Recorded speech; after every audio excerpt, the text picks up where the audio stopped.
All right. Here we go, guys and gals. And boogity, boogity, boogity. Let's go racing, drivers. Welcome back to the Loose Wheel Show, Season 3, Episode 23. I am Andrew Hazlett. Ethan Nikontoski's there with us, as always. As always. Except for when I'm not. Because there was one time where I wasn't. So Well, not as always. But like 99.9% of the time. actually, well, you technically did leave that one show early, and one you had I to, was I was still there though. Like it counts. and one you had to call into your Right, show. that's the one I'm talking about. I don't count that one. That's the one that doesn't count. We've done, let's see. Andrew, no one actually cares about the exact number. It's a joke. Now I'm curious. You've got This me curious. guy. It's what happens when you just say things. We did 49 episodes, season 2, 10 in season 1. So that's 59 up to was 23, that's 60. 82 episodes now. hmm We've we've done this 82 times. Kind of crazy to think about that we've done this 82 times. So I'm there 98% of the time, round up to 99% of the time. Fair enough. Anyway, into Michigan, the reviews. And now for last week's race reviews. Only race that happened last week. Stuart Friesen won the truck race. But going into the cup race, Chase Briscoe is on the pole for the third straight week. And I'm going to say, what's going on with the 19 team? They've won at least 4 poles this year, including the last 3. And then in said 3 races, after losing the lead fairly early in stage 1, they're never seen again for the rest of the race. I'm curious, what's going on there? Just lack of speed, trying good for qualifying and not the race?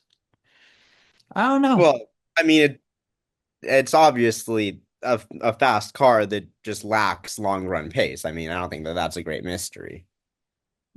Yeah, but why does it lack long run pace is the question. That's the 19 team needs to answer. So moving on. Byron got the lead early. 99 had an unscheduled stop. That took him out of contention for a bit, but I think he would eventually get back on the lead lap. And then Busher got the lead and won stage 1. Blaney was first off pits, but Chase Elliott then got the lead. We had a wreck of Gregson and Nemechek. Both cars were able to continue on. So then we had a split strategy. Top 16 stay out, and then there were so that's about the half the field.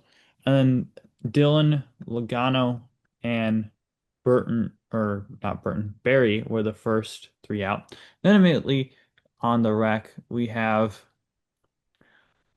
uh, Briscoe was involved, Alex Bowman, Cole Custer, and Daniel Suarez wrecked due to Riley Herbst squeezing Custer, Austin Cindric, and Suarez. A red flag. It's kind of a shorter red flag. I was kind of surprised they red flagged it, but they did. Alex Bowman cussed twice in the interview. So shout out to being on streaming services, and you can do that. No FCC violations, Ethan. Yeah. I like that. I don't know about you. I mean, it's cool to, have things unfiltered, I'd say. I enjoy it, I Yeah. suppose. It's not like it's a huge deal, but it's still cool. hmm It it enhances it just ever so much. The viewing experience, I should say. Yeah. Got to hear Carson Hocevar swear during are on the radio when his engine blew 2 weeks ago at Charlotte. So that so yeah. And then Chase Elliott and Christopher Bell and most who pitted wound up staying out. It wound up being a terrible decision for Elliott and Bell because John Hunter Nemechek spun. Chase Elliott had pitted under caution. Bell stayed out on that caution. He inherited the lead. Michael McDowell wound up side drafting Bell, and then Byron got the lead on the restart. Bell then pitted under green. It would have made that strategy for the 9 and 20 that what they were trying to do is have a caution come out right before they would have to pit and possibly drag everyone else out down pit road. But the tire wear wasn't fairly minimal on Sunday at Michigan. I just I just think that wasn't the right move to do it that there. Personally, I said to them like, why are they staying out? That's confusing. At least Bell, he had the win. He knows he's going to be in the playoffs, Ethan. Hmm. He's got the wins to back it up. Try something new. See if it works. I don't hate that.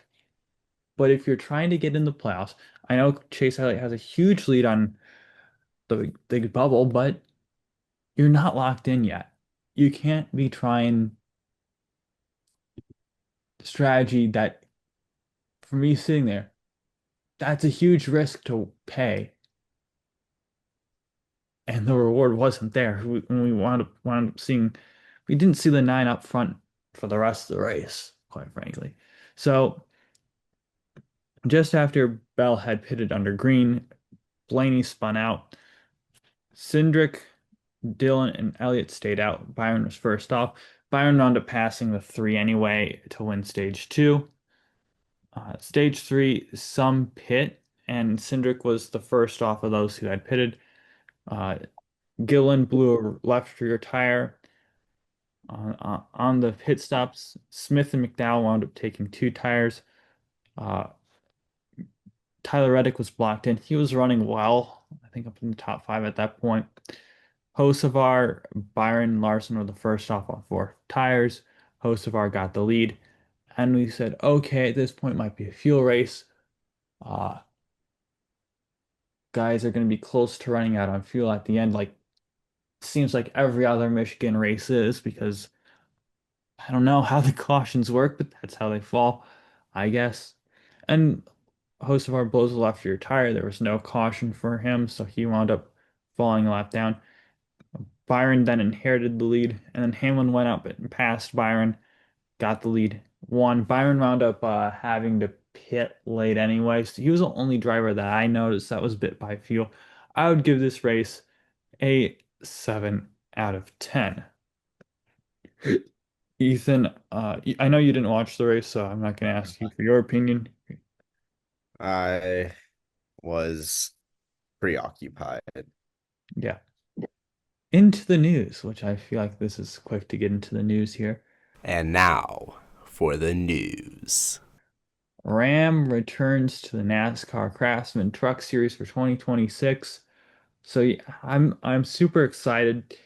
I'm surprised there aren't more manufacturers in the Truck Series because here's what all you have to do to get in the Truck Series, Ethan, is design a body. And really the only differences in the bodies are the front nose and the rear clip. So Yeah. two pieces that are kind of in not very significant. The engines are spec, the chassis are pretty much hand built by the teams, which are to a spec design, so it's not like you have to do anything there. So I'm honestly surprised that it's kind of surprising that no one else wants to throw their name in for the truck series. If I'm like, because quite frankly, it's a lower investment compared to other things, but the value is still somewhat there. Yeah, I mean, you get the marketing essentially of being, you can say, yeah, you get the marketing and everything that comes with that for an extremely low entry cost, essentially. Yeah. Uh, Or exactly. barrier to entry, I should phrase it as. Um, well, we didn't have any teams formally announced, but the rumor mill is definitely indicating Nice Motorsports, GMS Racing's going to come back, uh, and Rhett Jones are three teams that are going to be possibly running trucks. Rhett Jones coming up from ARCA. And then Mm. I would also wouldn't be surprised if Sigma Performance Services comes up from ARCA as well, because they seem kind of aligned unofficially with GMS. They're using an old font. They had Spencer Gallagher drive a handful of races for them, so I wouldn't be surprised if that kind of they kind of tie in some way. Sigma Racing is a beautiful name. Yeah. Um, Michael Waltrip, who I'm not going to give him any award for this because Oh, you backed out because I was making fun of you before we started recording. well, Boo. remembered something better to give the chicken award to. Um, but I'm still going to call Michael Waltrip out on this for leaking information when he wasn't supposed to, Oh because no. The guy whose job is to talk about racing talked about racing. again, he isn't really a true journalist, and I don't know, and the way it sounded like he was like leaking us like information that he wasn't told to. It's like one of your like middle school friends goes to says, "Hey, I've got a secret. Don't tell anyone." And what do? You tell someone. Except what Michael Waltrip said was he said this was before the announcement what was made. He said Ram's going to be in the Truck Series next year, and Cletus McFarland's going to be driving for him. And that's basically the what he said, not word for word, but like I said, it feels to me like the kind of the way he said it made it seem like he wasn't supposed to pass that information along. And the Mm. rest of the booth, I don't think they made any remark about that, but it was kind of like just the overall vibe of the what he said didn't just kind of felt off. So it was weird. And then eh, I'm gonna say I like Cletus McFarland as I like what he's doing for the sport, but however, dude is clearly not ready to drive trucks. He's done a grand total of three ARCA races, two of which being at drafting tracks where you can kind of hide your lack of talent if you can be competent. And then he did the ARCA race at Charlotte where he spun his tires and caused a big wreck. I'm not saying he won't ever be ready for trucks. That's not what I'm saying. But I don't think he's nearly ready for trucks. I think he needs to do a full season of ARCA before he does because he hasn't been doing any significant late model racing to my own knowledge or any other sort of racing that would prepare you for this level of truck racing and anywhere else. So I don't know what he's trying to do. I've looked at the ARCA Menard series schedule and he might just not I think he's got the money to be racing as many ARCA races if you want as he wanted. But I look at some of these races that he hasn't ran. Kansas be great for him to get experience there. This past weekend at Michigan, he didn't run. There was a Phoenix race that's these are all tracks the truck series goes to. And I think if if he's going to be racing trucks, he should be doing these ARC events. Because granted, he's not going to learn much at short track that truck series doesn't race like Berlin, Elko, Madison, the dirt tracks of like Illinois and DuQuoin. Who cares about that? not something that he can really learn from. But these bigger tracks where he's clearly not as experienced and needs to learn, he isn't running those tracks and he's just not ready for it. So it's kind of frustrating to see. I don't know. I don't know how you feel, Ethan. That's No, I agree with you. I'm on the same page. Again, like you said, great for NASCAR, great for the sport, but he's not ready for the level of competition that trucks provides. I mean, he's the only reason that he would be getting a truck seat is because of the name recognition and marketing opportunities and things like that, which trust me, I do understand for, Ram who's getting back into the the series, but that doesn't make it right from a racing perspective. I mean, the what the FIA does with the super license definitely isn't the perfect system, but there should be some more sort of regulation in NASCAR. And I know like there's some things where like they didn't let Mike Wallace run Daytona, right? right. Or and they made Elio Castroneves run stock car events before his 500 run. There's some policing there by NASCAR, but I think there needs to be some more formal checklist that you need to tick off before you can jump into the truck series. Because even if the truck series is the lowest run on the ladder of the three national series, it is still a jump up from ARCA. And like you said, he's only done 3 races in ARCA. So he's going from a guy who, races Crown Vics around his track against other people that haven't raced before to a competitive racing series with people who are very good race car drivers. Like just because they're in trucks doesn't mean like you know what I mean? Like they're still great Exactly. drivers. They're professional racing drivers, for the most part. Um, and so I don't think that he should be there. Like it makes sense for Ram, but it's a liability isn't the right word, but it's just it shouldn't be he shouldn't be there. He just shouldn't be there. It's that simple. I agree. And now I'm going to give my chicken award out to NASCAR because I don't know if you know, Ethan, but the NASCAR in-season tournament is about to happen in 3 weekends from now. Mm-hmm. Yeah. And let me, the qualifying for this is one would figure they take the top, since it's a 32-man tournament.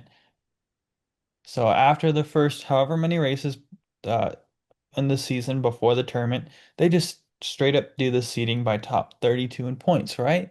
You'd think that would be a good idea. But no. They decided that they're going to take the top 32 in points, and then last week and the next 2 weeks of those 32 guys, how their three finishes will be how they'll be seated. That makes no sense. Yeah. What you're gonna create some guys who are gonna have three kind of fluky good runs at a higher level than some of these guys who might have three fluky bad runs. So you look at William Byron, yeah, I think he finished like 28th last weekend.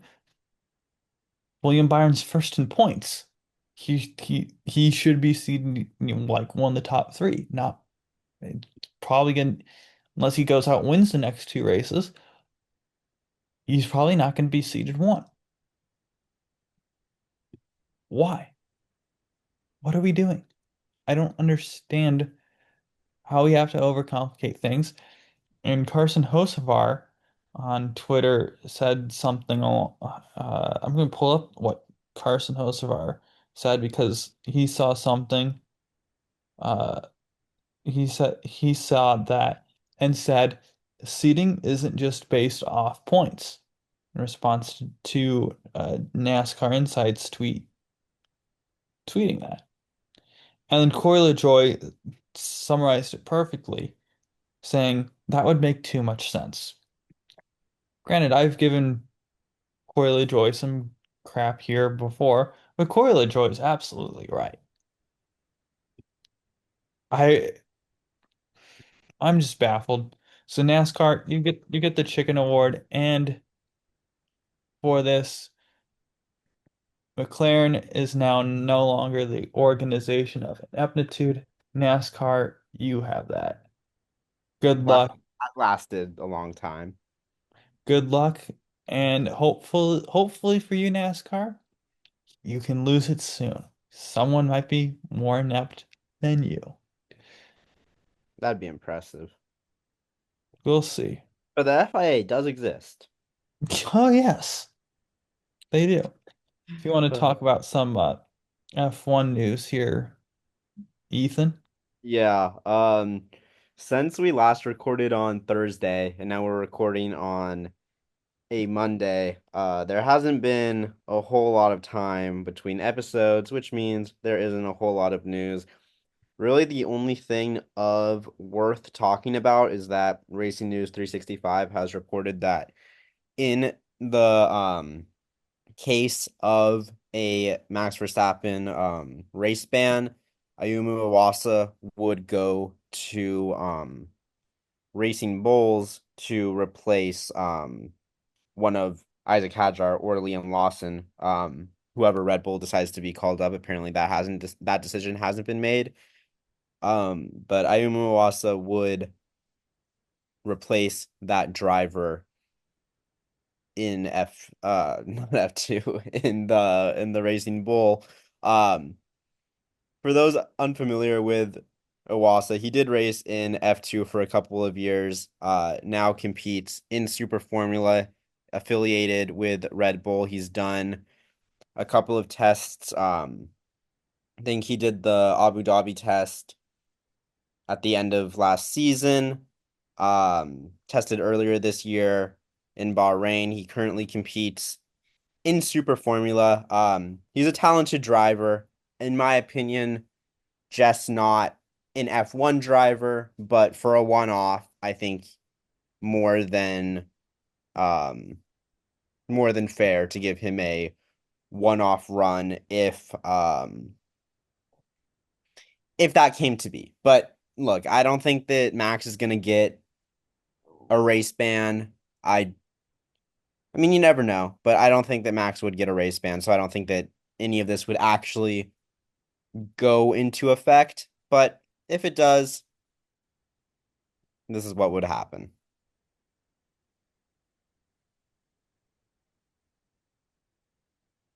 Back to you, Andrew. Well, previous time and Canada is first on our preview list. And now for next week's race previews. Okay, well, Canada um exists. We still don't know if Mr. Lance Stroll will be competing or not. I mean, apparently it's looking like he will, but I don't know if I believe that. But we'll see. We'll see. I Don't think saw Fel- there's any support series. W series, well, it's maybe. F1 Academy now, Ethan. Right, F1 Academy. Same thing, different name. Um, I did believe I saw an article saying that Dragovich was is his priority for this weekend is Le Mans.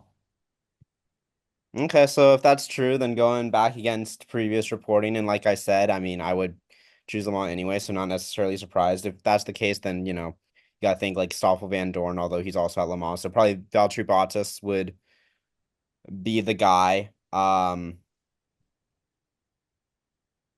Yeah, my computer doesn't want to work, so I don't know if W or F1 Academy is going to be there. Let me see if my computer wants to work with No F2 or F3 though. They don't make the F or the F1 Academy will be there. They okay. will be racing 3 races this weekend, Okay. making up for Miami. Well, there you go then. Uh, Now it's you. Now back to me. NASCAR's going to Mexico City. Uh, NASCAR actually believe it or not, they have raced at the Autodromo Hermanos Rodriguez Not since 2008 though, I believe. before. I'm trying to find it here. Uh, I don't know where they would have it on Racing Reference because the Xfinity Series did go there. I'm not quite sure why it's not showing up. Maybe if I go to home, will you pop up for me?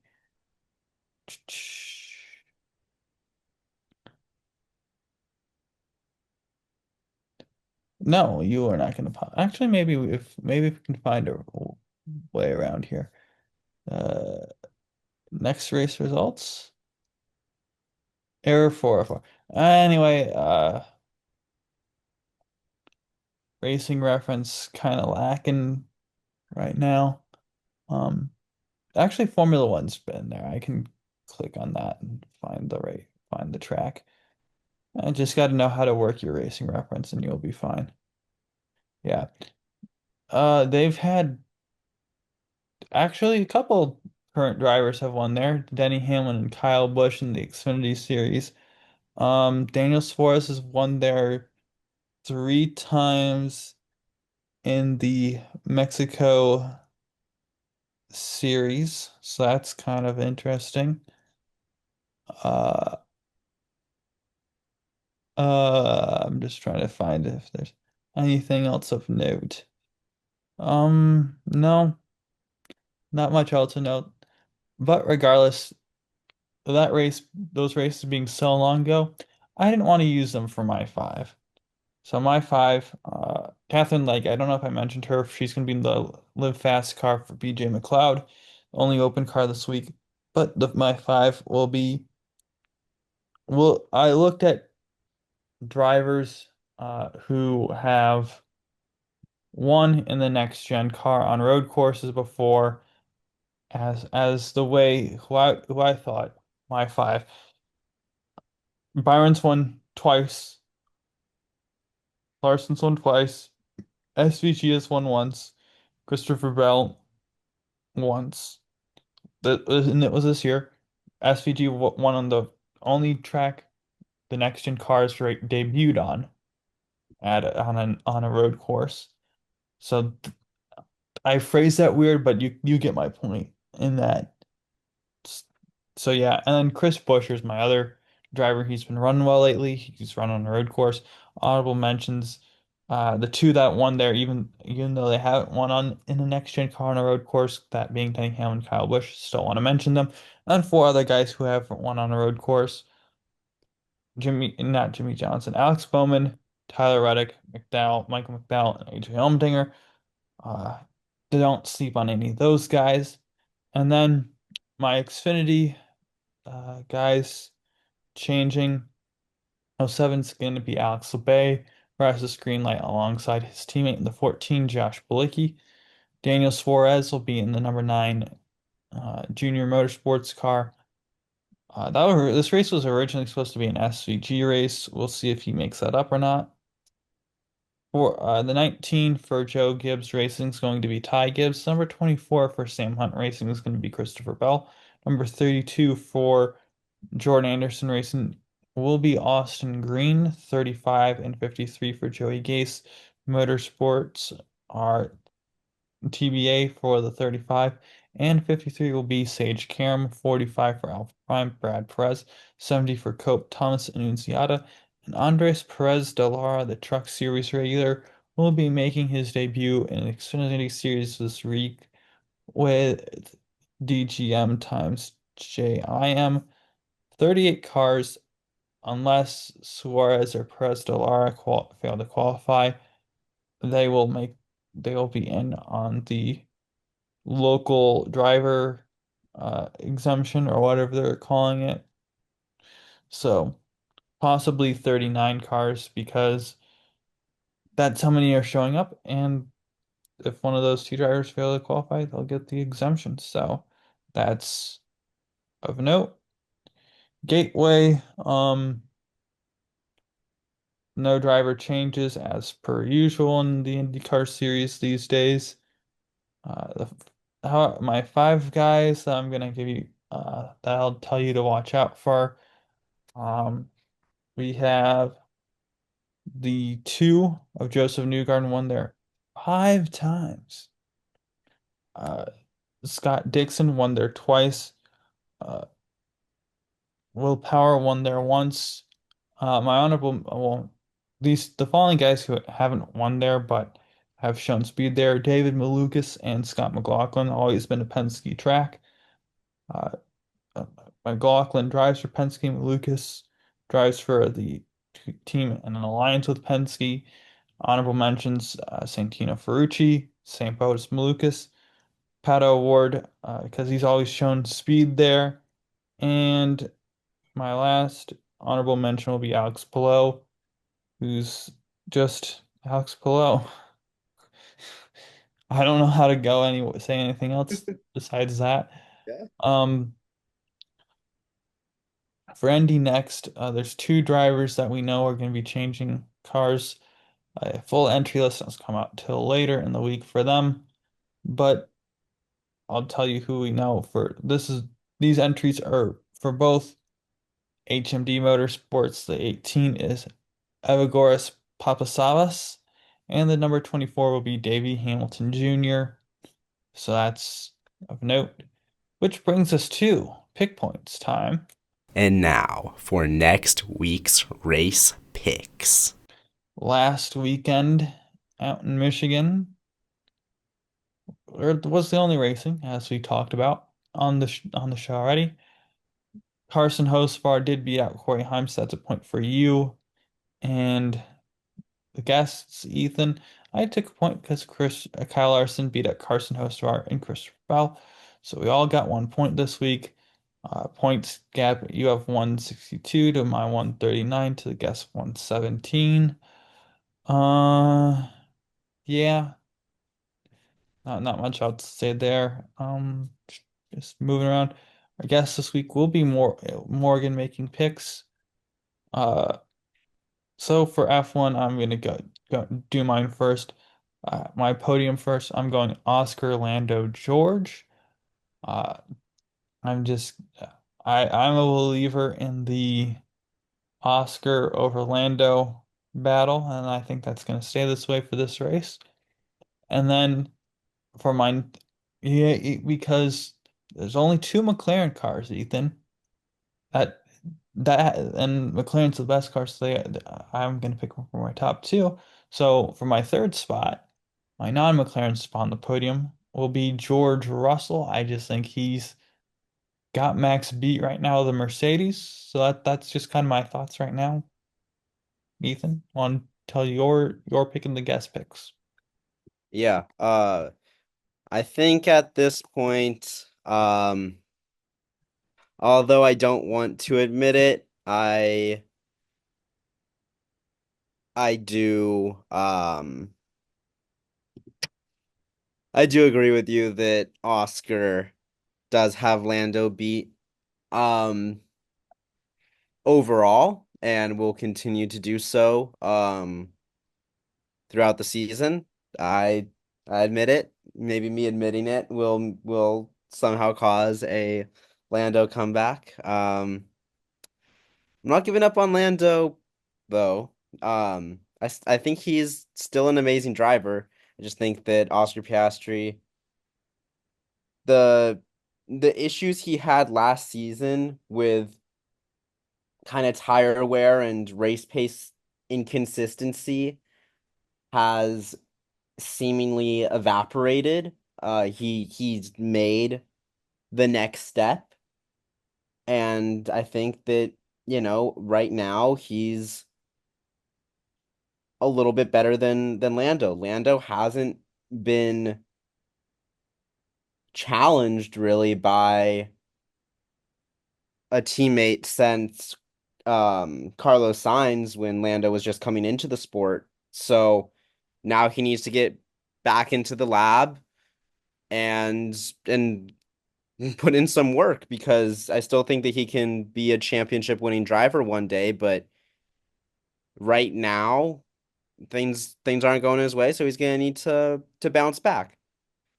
All that being said, um, for Canada, I do have Lando beating Oscar. I feel like Lando does pretty solid at Canada, and even with Oscar now officially having my pick, I guess, to go all the way, it's still gonna be a close battle to the end. Like I would be incredibly, incredibly surprised if it wasn't. Think that they will trade wins, but Oscar has shown a level of consistency outside of Australia that Lando simply hasn't.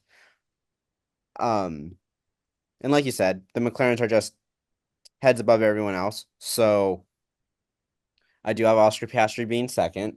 And I don't know if that's exactly Morgan's thoughts, but he entered the picks in the same way. He also agrees with he agrees with you though on George Russell in third, but I'm gonna push back against that. I don't think that George has Max beat at all. George finished ahead of Max in Spain because Max lost his cool. If that doesn't happen, Max finishes ahead of him. Um, or maybe not because Red Bull wanted him to give up the position, but he didn't have to give up the position, and he would have finished ahead of him if the team didn't tell him to give up the position, most likely.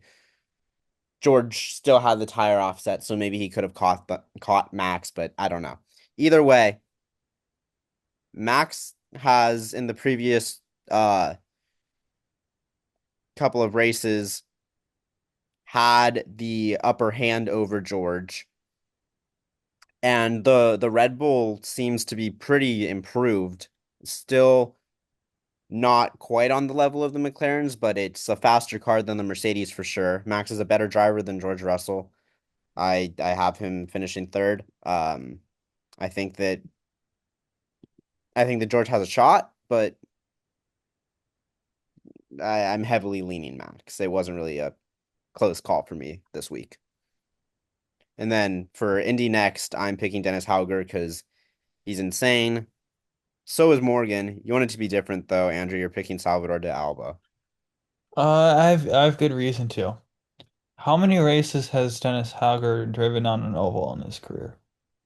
To my Oh, is this an oval race? zero. Oopsies. Yes. So I went with a driver who's got some experience on ovals. I went Salvador de Alba.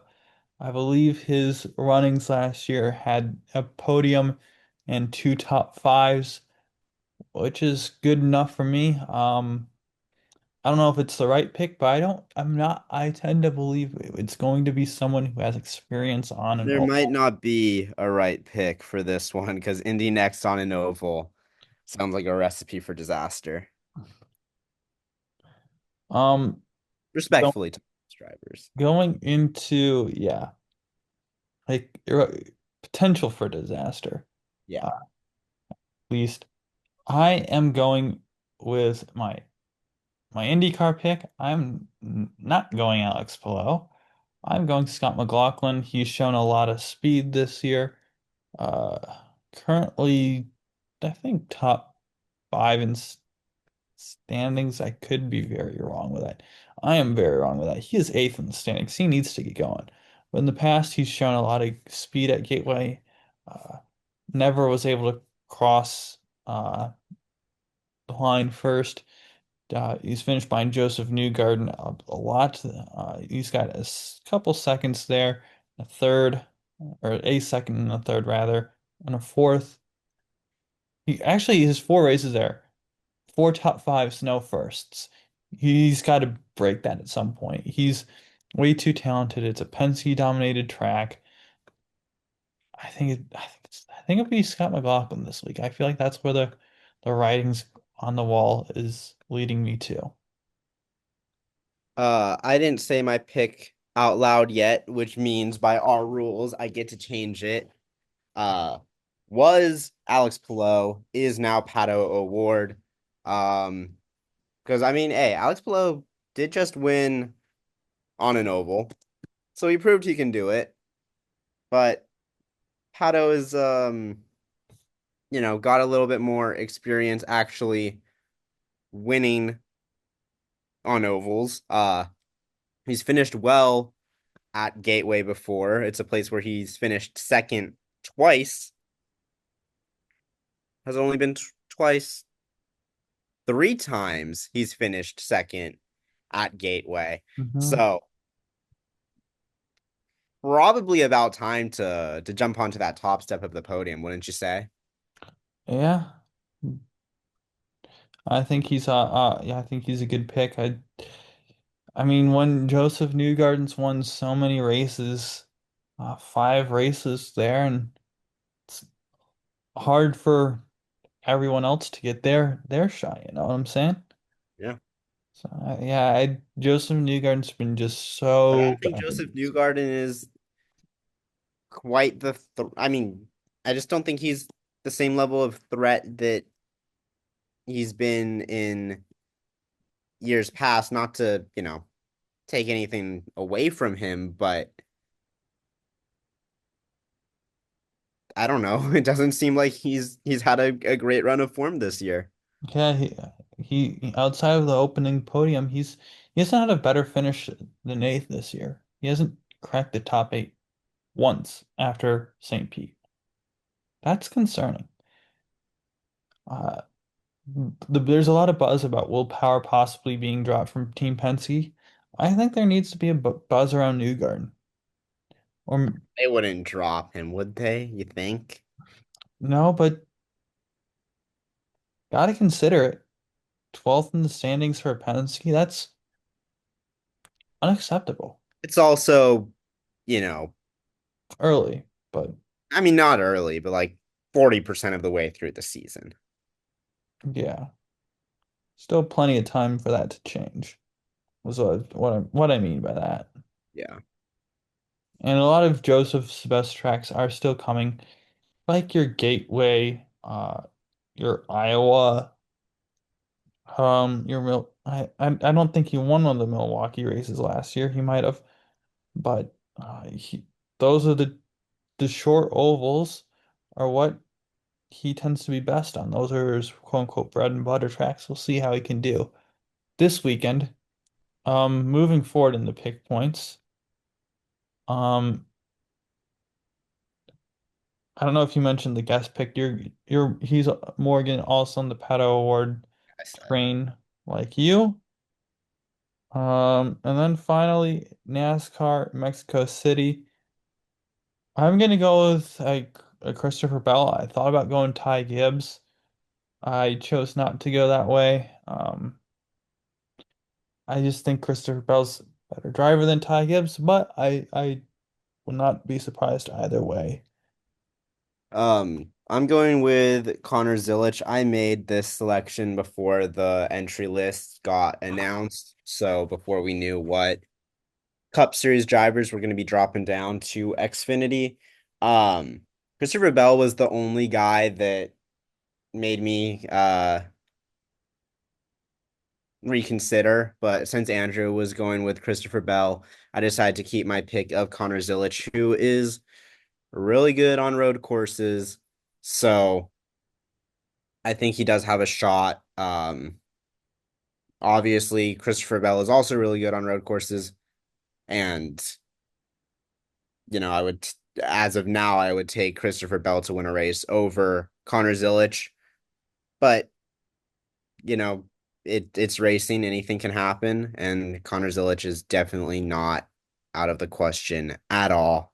Um, Morgan is going with Justin Allgaier, who, fair enough, really good at anything in the Xfinity series.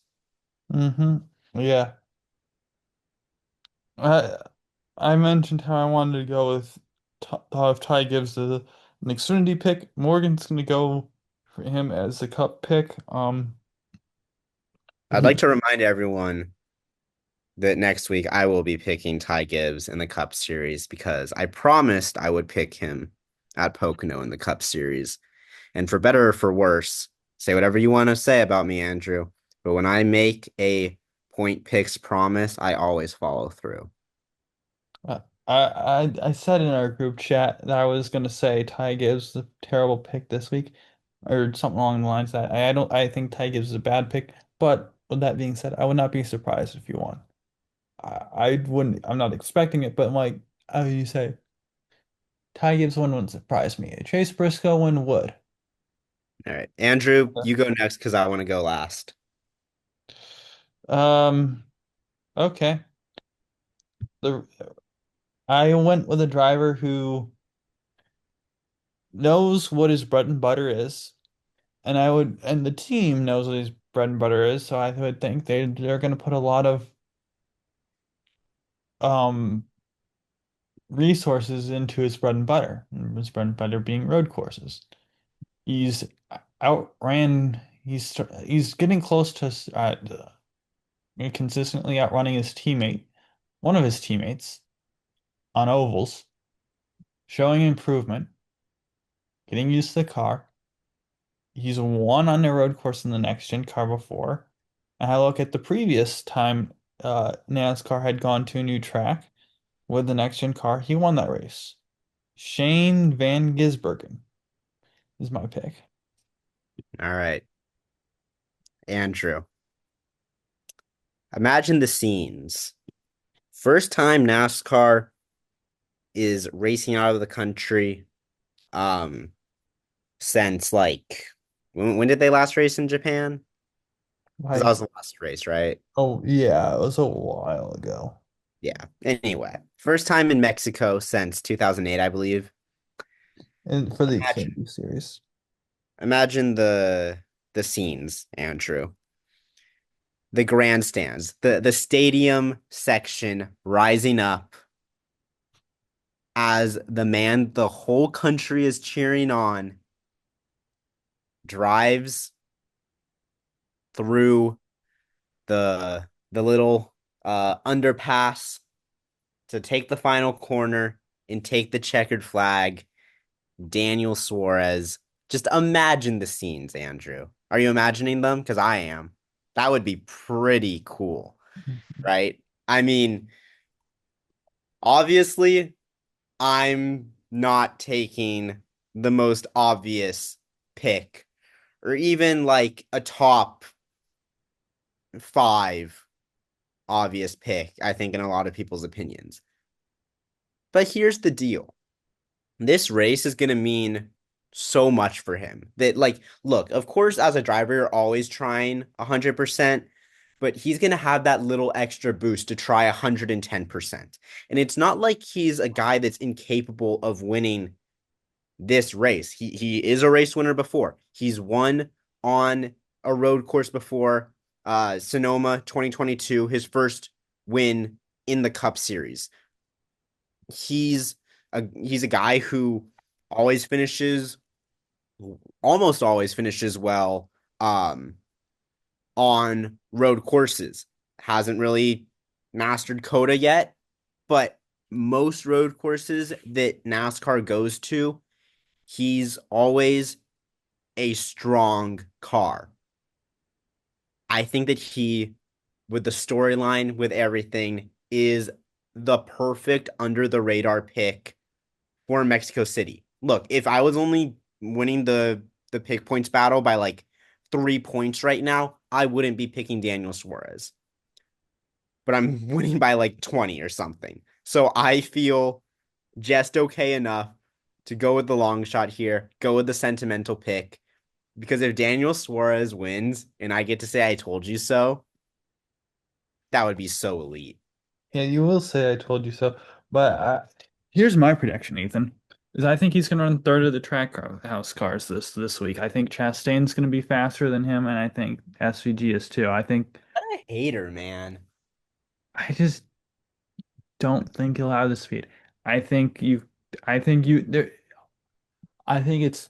You can put any of those guys in any order, and I wouldn't disagree. I disagree, but I wouldn't say, "Oh, that's a bad order." I think you can put all three of those guys in an order and say, make a case for Hmm.